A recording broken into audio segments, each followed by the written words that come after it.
Le spécial Paris nous a présenté un univers alternatif de ce qu'aurait pu devenir Gabriel, Adrien et Marinette si les événements avaient été légèrement différents.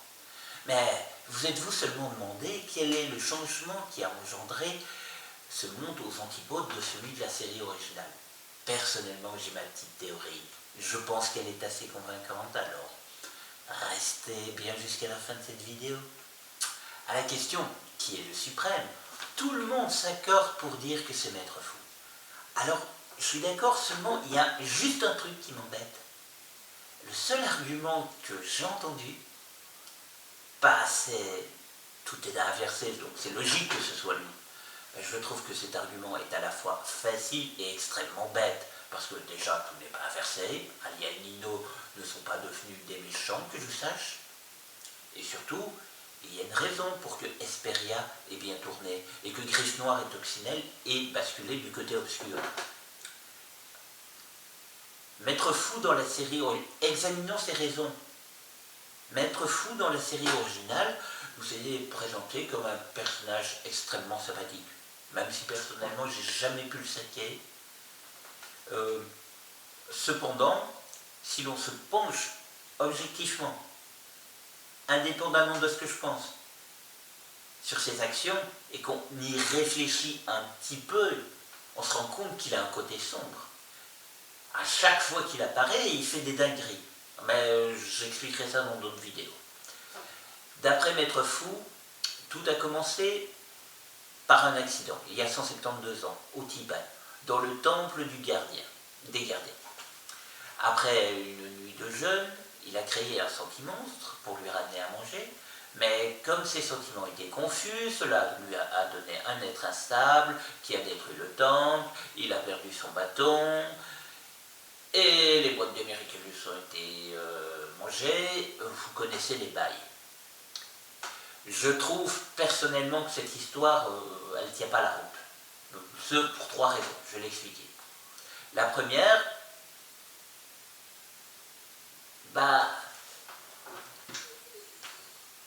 c'est que pour créer un sentimonstre, il a dû avoir le Miraculous du Pan, et là ça pose un léger problème.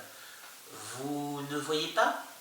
C'est un rapport avec ce que Swan a dit dans Fou Furieux. Un gardien ne porte pas de Miraculous. Précepte 133, mais en aucune circonstance porter un Miraculous. Le gardien ne doit jamais... Bah oui, les gardiens, ils n'ont pas le droit de porter des Miraculous.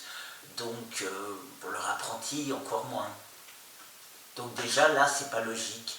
Et on peut supposer que il ne s'est pas procuré de manière légite le Miraculous, qu'il l'a volé en d'autres termes.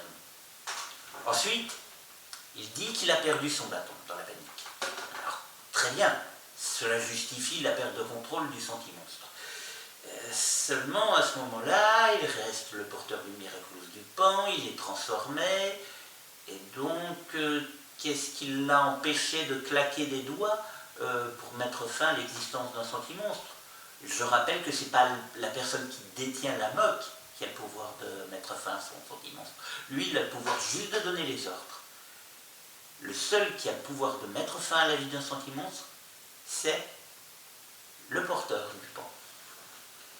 Enfin, la troisième et dernière raison, ne trouvez-vous pas étrange que parmi toutes les personnes présentes au temple, les gardiens expérimentés, comme les apprentis, qui n'ont pas détruit le temple, eux, ce soit précisément un Maître Fou qui est la cause de tout ce merdier, excusez-moi le terme, qu'on demande de mettre en sécurité la dernière boîte, la seule qui n'ait pas été bouffée. Imaginez la scène, franchement, imaginez. Le temple est en proie au chaos et à la destruction, à cause d'un sentimonstre. Et au final, on confie cette responsabilité au mec qui est transformé qui s'est transformé avec le Miraculous du Pan. C'est incohérent. Il est la cause de toute cette folie. C'est la dernière personne à qui on aurait demandé ça. Personnellement, je trouve pas ça crédible.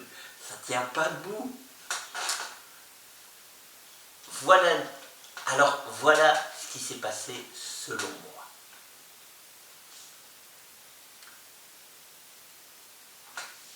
Le jeune fou avait prévu de se venger du temple et a intentionnellement créé ce senti-monstre pour qu'il soit le bras armé de sa vengeance. Or, Festin est instable de nature. On le sait, c'est dit dans l'épisode du même nom. Son but, c'est de traquer les Miraculous pour les manger.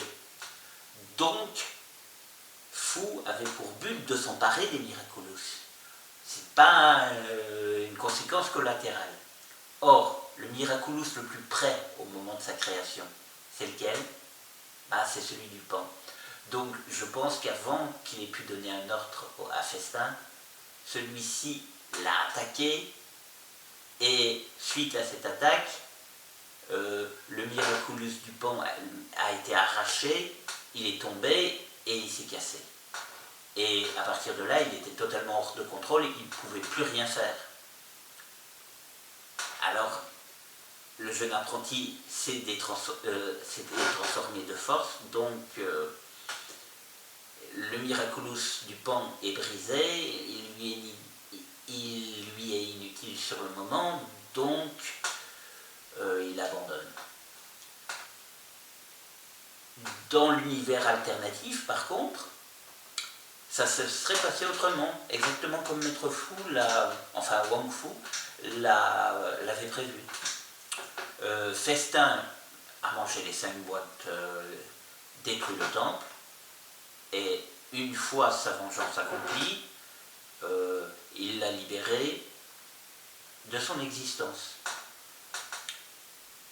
Et c'est comme ça qu'il a récupéré les 5 boîtes, et que Wang Fu est devenu le maître non pas 16, mais de 80 Miraculous, c'est soit 5, 80, et devint donc ainsi le suprême.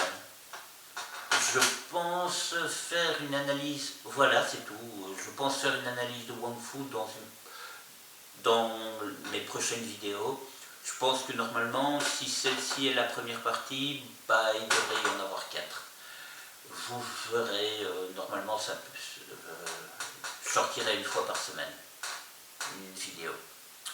Vous verrez que même dans la série originale, il n'est pas blanc-bleu. Voilà, j'espère que cela vous a plu.